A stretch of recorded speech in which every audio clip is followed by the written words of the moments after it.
Hey, how's it going? Jossie here. In this video, I'm going to be going over each and every battleground map one by one. I'm going to be covering what the core objective is in each of the maps and what the most popular strats are in how to play for these objectives. I'm also going to be going over all of the lesser known but still very important tips and information to help you get the edge in your RBG games. Whether you're brand new to RBGs or already pushing a pretty high rating, I think this video is going to have a lot of information that's going to help you to really understand how to play the objective in these maps and how to climb rating. Okay, so first on the list we have Warsong Gulch. I'm going to be using paint here to fill in some information that is not shown on the map here. Basically, these are some cliffs that you don't get to see. There's actually a tunnel that goes through here and a pathway that goes up to the roof, same as on the Horde side. Tunnel goes here and around to the roof. The Alliance spawn point is here. This is the Horde spawn point, and then we have the Horde graveyard and the Alliance graveyard.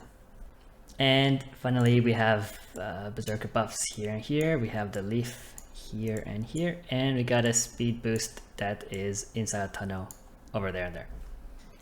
So of course the core objective of this map is to have your team pick up the enemy flag and bring it all the way back on top of where your flag used to be. And while your flag is sitting on the cap point, make sure you go out and kill the enemy flag holder to return your flag to the base. And that's how you score a point. At the end of the 25 minutes, whoever has the most points wins. If the points are tied, whoever scored the most recent point wins. That means that actually in practice, most games are like probably 1-1 in score, and whoever scores second is gonna end up winning the game. The most important thing to understand here on this map is that the only thing you should be worried about and caring about, the most important thing is to just make sure that your tank gets the flag and bring him back as close as you can, right? Just keep him moving and getting back towards your base and your flag. As long as you can manage to get your tank back up into your base close to your graveyard, then you're going to be having a good game. If your tank ever gets caught out near the middle or near the enemy base and gets picked off there, it's very easy for them to capture really quickly and score quick points on you. Really, more important than anything is to cover your tank, and make sure he's falling back. So generally, at the start of a game, what you're going to do is you're going to have your whole team come out the side here, out towards the middle to start trying to team fight here. Your tank is going to branch off the side and try to sneak around and go towards enemy flag. The team fight in the middle is mostly to just keep the team busy until your flag carrier can get the flag. Your rogue, on the other hand, is going to sneak around this way and try to intercept the enemy flag carrier, who's going to be coming this way. Right, enemy flag carrier is coming this way, and your rogue wants to slow him down as much as possible. Also make sure that before you actually clash in team fight, one of your DPS branches off to get the berserk and comes back to help you in a fight. And this is where the main fight is going to be at the start. So if you're winning the first fight in the middle, you want to start pushing towards the enemy base, not too close towards their graveyard because they're going to be respawning faster and going to be backing themselves up. But what you want to do is you want to make sure you can peel off quick to support your flag carrier. Hopefully he's already in here picking up the flag and coming out, and that way you can escort him back to your base safely. If you're losing the mid fight, what you want to do is pull back towards your graveyard. This is going to give you faster respawns and potential for body res. That's going to help you, recover from the loss of the middle and hopefully push back and get your flag carrier to safety. Either way, after both teams have picked up the flag and the mid fight is still going on, you're probably going to have your defensive team, probably 2 healers and maybe DPS who's good at peeling, to branch off, peel out of the fight, and go to support your flag, covering whichever way he happens to be coming out. And your offensive team is going to want to go branch off as well and try to find the enemy flag carrier and pick him off early.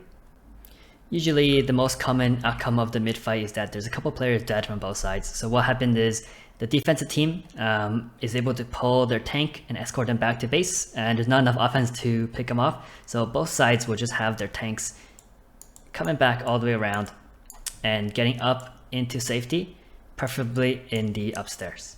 And the Horde tank has come up this way as well, up into their roof, and both tanks are safe with their defensive team, while your offensive team is reviving at the graveyards.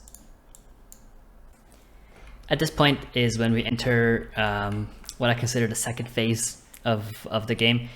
First phase being recover the flags, second phase being the defensive and offensive push.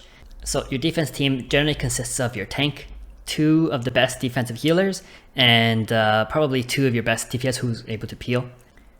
The 5 of you together probably want to be sitting up on the roof or any kind of choke point. That way you can easily funnel the enemies that are coming through and try to pick them up before they're able to put damage onto your flag carrier. If you're starting to lose the defense, a good option is for your tank to run out towards the graveyard. That way your respawners can help them out right away. One important tip to note here is that this area here, there's 2 levels of ledge, same as on this side. And if you have a Demon Hunter tank who's holding the flag, you can do all sorts of shenanigans with jumping up these ledges. There's even a spot where you can just jump up directly if you can aim it right. It's really powerful for getting away from enemy DPS, like especially the melees. If you come down, they have to follow you down to hit you, and then you jump back up and they have to go all the way around, and basically lets you reset your cooldowns and your healers to get everyone topped up again. The offensive team, on the other hand, which consists of your best offensive healer, 1 healer, and 4 of your DPS with the most burst damage, preferably stealth classes, or classes that can CC enemy healers really well. What they want to be doing is they want to arrive together at the graveyard after the mid-fight. Make sure you group up, right? The 5 of you don't want to trickle in one by one. And the 5 of you are just going to go easily up to the enemy base, find wherever their flag carrier is, usually up on the roof. Try to come up here. This spot in particular, with the ramp coming up and this choke point here, is really dangerous. You want to make sure you come in together as 5. Don't get picked off one by one trying to climb this ledge, and try to kill the EFC. If your offensive team here fails to kill the EFC and gets wiped, simply you just wait for them all to respawn again, and then go together as a group and just try again. Each time you try, tank is going to have more stacks of the flag debuff, which is going to make them take more damage and receive less healing, which gives you a higher shot at killing them. But of course that applies to your tank as well, and your defensive team is going to have trouble holding off their offenses. After your team kills the enemy flag carrier, you got to get down into the flag spot immediately so you can capture the flag and get your point. At which point we just reset back to part 1 and start the whole thing over again. Okay, so next up we have Twin Peaks. Similar to Warsong Gulch, also a flag carry map. You have your alliance spawn, and you have your alliance spawn and the flag here. You have 1 graveyard here and 1 graveyard here. Depends on where you die. For the horde side, we have the spawn and the flag, and graveyard and graveyard. The buffs are going to be here for berserk, here for berserk. The leaf inside these ones, which no one really cares about usually, and you have the speed buffs, which are here and there. So similar to Warsong Gulch, what you want to be doing is just get your flag carrier onto the flag and have him back as close as possible. Just no matter what you do, just keep pushing back towards your own base with your flag, keeping him safe, while at the same time try to kill the enemy flag carrier as early as possible before they can make it back to safety. At the start of the game, your team is going to come out together as a group over here and prepare to clash. You're going to have your top DPS come and get the berserking buff. Your tank is going to try to slip around the other side to sneak in and get the flag, and your rogue should be coming around to try to cut off their enemy flag carrier.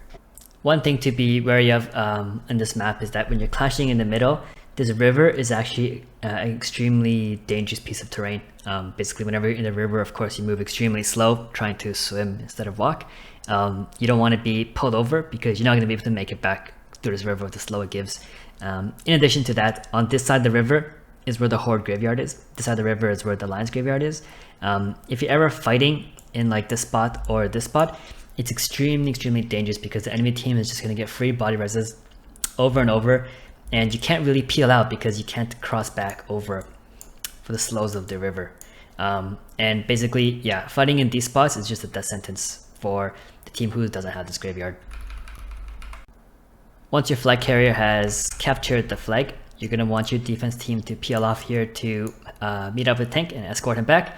Offensive team is going to go around here and try to pick off their enemy tank, and hopefully eventually you bring your tank back to the base and wait for the offensive team to respawn here. On this map, it's a lot harder for the tank to survive compared to Warsong Gulch.